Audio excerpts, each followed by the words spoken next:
श्री सूत जी श्री शौनक जी को बताते हैं,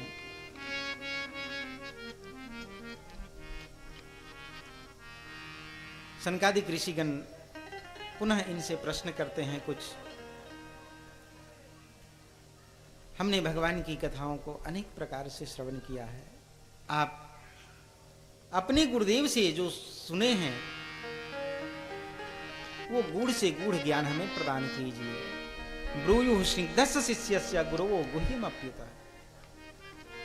आपने अपने गुरुदेव से गूढ़ ज्ञान प्राप्त किया है, आप वो गूढ़ ज्ञान हमें प्रदान कीजिए। कुछ प्रश्न किए हैं और पूछा, स्वाम काष्ठा मधुनोपेते धर्मः कम शरणं गतः। धर्म किसकी शरण में गया जब भगवान इस धराधाम को छोड़ के जाने लगे। श्री सूत जी ने शौनक आदि ऋषियों के प्रश्न सुने हैं और प्रश्न सुनकर निहाल हो गए। कोई भी धर्मोपदेश इत्यादि हम करते हैं तो उसके पहले मंगलाचरण जरूरी होता है। अधिक ना कर सकें तो कम से कम 3 श्लोकों का मंगलाचरण करें। शास्त्रीय विधान ऐसा भी है जहां की बिल्कुल समय न हो, मंगलाचरण करने के लिए बिल्कुल समय न हो, तो वहां 3 श्लोक भी अगर बोलने का समय नहीं हो तो वहां कम से कम 3 बार प्रणवाक्षर का उच्चारण करके और तब भगवत कथा का आरंभ करें, धर्मोपदेश करना आरंभ करें। कई बार ऐसा होता है, विलंब होते होते बहुत ज्यादा विलंब हो जाता है। अब आज सुबह निर्णय हुआ था कि 6 बजे से कथा होगी, उसमें कुछ लोगों ने कहा नहीं 6 नहीं 7 बजे से होगी, तो मैं 6:30 के बाद तैयार हो गया। अब मैं तैयार होके बैठा हूं तो पता चला कि हमारे यजमान जी ही गायब हैं।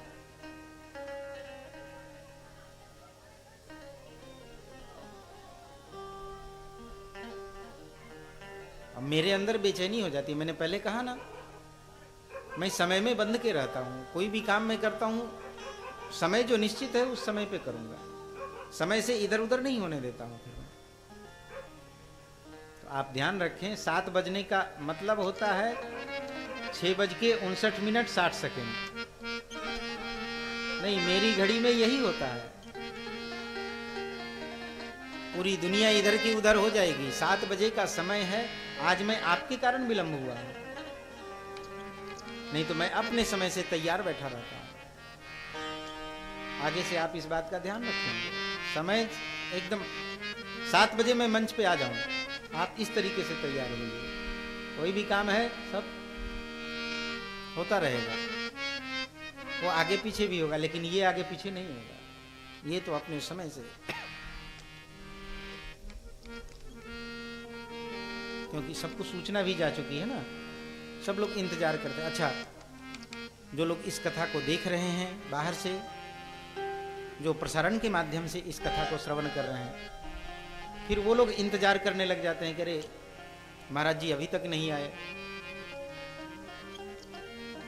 प्रसारण शुरू नहीं हुआ। तो जो लोग इंतजार कर रहे हैं उनका भी ध्यान रखें, जो प्रतीक्षारत हैं उनका भी ध्यान रखें।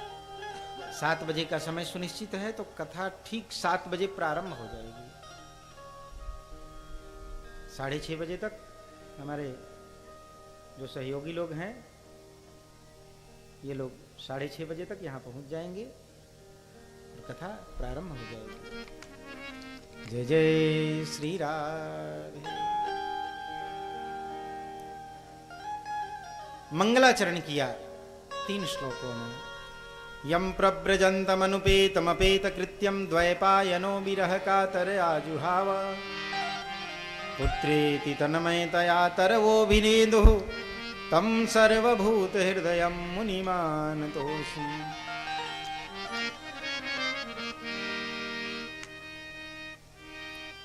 यः स्वानुभावमखिल श्रुतिसारमेक मध्यात्मदीपमतितीर्षतां तमोन्धं संसारिणां करुणयाः पुराणगुह्यं तं व्याससूनुमुपयामि गुरुं मुनीनां नारायणं नमस्कृत्यं नरं चैव नरोत्तमं देवीं सरस्वतीं व्यासं ततो जयमुदीरयेत्।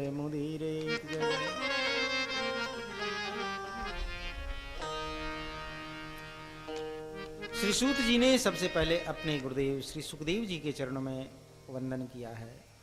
जो श्री सुखदेव जी जन्म लेते ही वन की ओर निकल पड़े, पीछे पीछे श्री व्यास जी पुत्र सुख आवाज लगाते चल रहे हैं। द्वैपायनो विरह कातर आजुहावा, विरह से दग्ध होकर श्री व्यास जी पुत्र सुख ऐसे कहते फिर रहे हैं। सभी वृक्षों लताओं में से जब आवाज आने लग गई, सुको हम पुत्रेति तन्मयतया तरवो विनेदु तम सर्वभूत हृदयम, ऐसे सर्वभूत हृदय श्री सुखदेव जी के चरणों में मेरा बारंबार नमस्कार है, मेरा बारंबार प्रणाम है।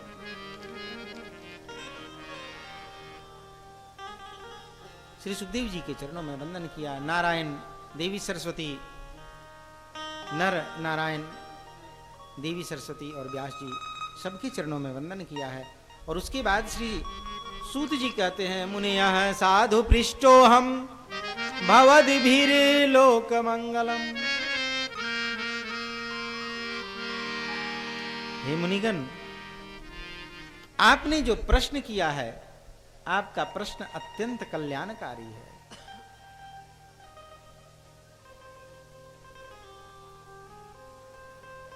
आपने जो प्रश्न किया है, ये प्रश्न आपका सदैव जीवों का कल्याण करना चाहता है।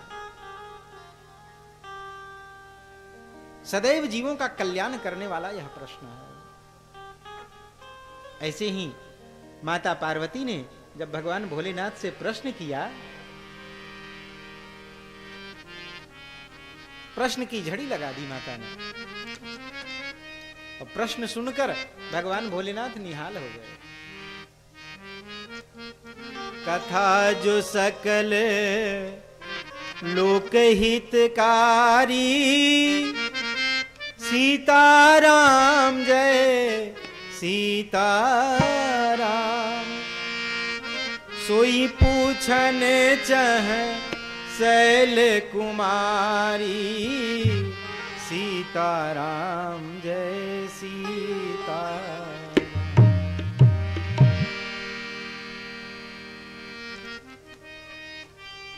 आपका यह प्रश्न सकल लोक का कल्याण करने वाला है, सभी का कल्याण करने वाला है। ऐसे ही श्री सूत जी कहते हैं, हे ऋषिगण, जय जय श्री राधे। आपका प्रश्न अत्यंत कल्याणकारी है। यत् कृतः स कृष्ण संप्रश्नो येन आत्मा सुप्रसीदति। आपका प्रश्न इतना कल्याणकारी है कि इसको कोई श्रवण कर ले, इसको हृदय में धारण करे, तो उस जीव का कल्याण होगा।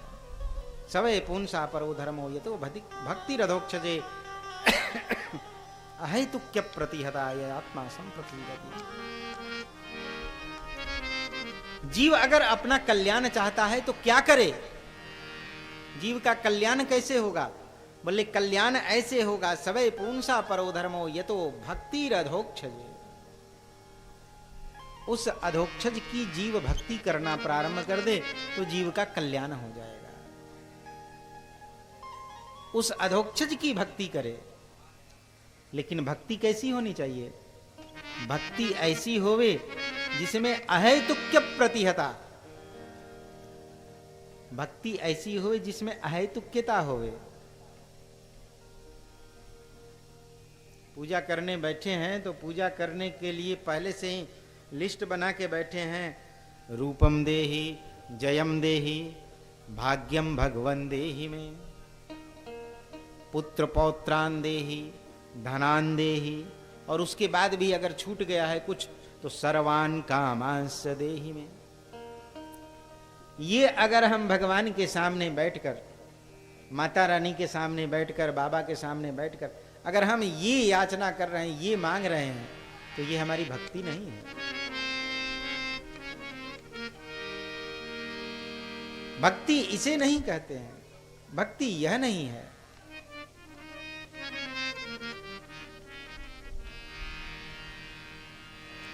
भक्ति इसे नहीं कहते। जहां कुछ हेतु लग गया वो तो विनिमय हो गया, वो भक्ति नहीं है। इसलिए कहते हैं अहेतुक्य प्रतिहता।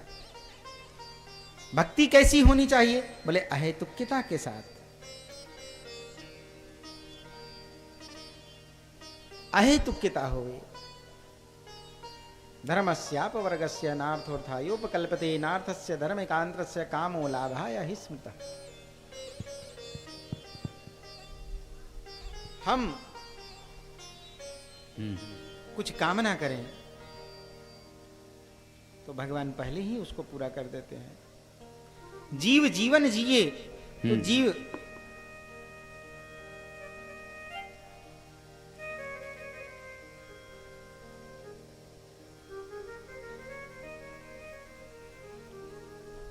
जीव भगवान से प्रार्थना करे। प्रार्थना क्या करे? प्रार्थना बस इतनी करनी है कि हे प्रभु हमें अपनी शरणागत बना लो। हे प्रभु हम आपकी शरण में आ जाएं। जीवस्य तत्व जिज्ञासा। जीव जीवन जीवे तो किस लिए? बोले तत्व जिज्ञासा।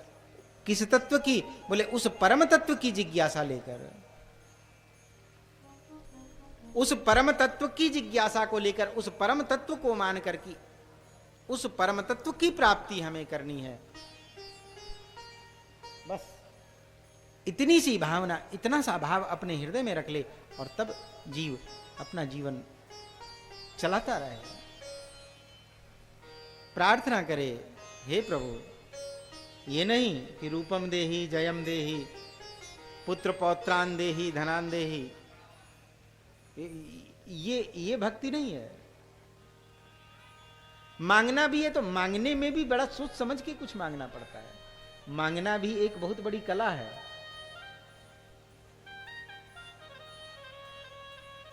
किसी से हमें कुछ मांगना है, कुछ याचना करनी है, वो भी बड़ी कला है। विश्वामित्र जी दशरथ जी के पास मांगने गए और क्या मांग लिया? दशरथ जी ने क्या कहा? चारों सुत मोहि प्राण की नाई, पर राम देत नहीं बनई गोसाई। मांगना भी एक बहुत बड़ी कला है।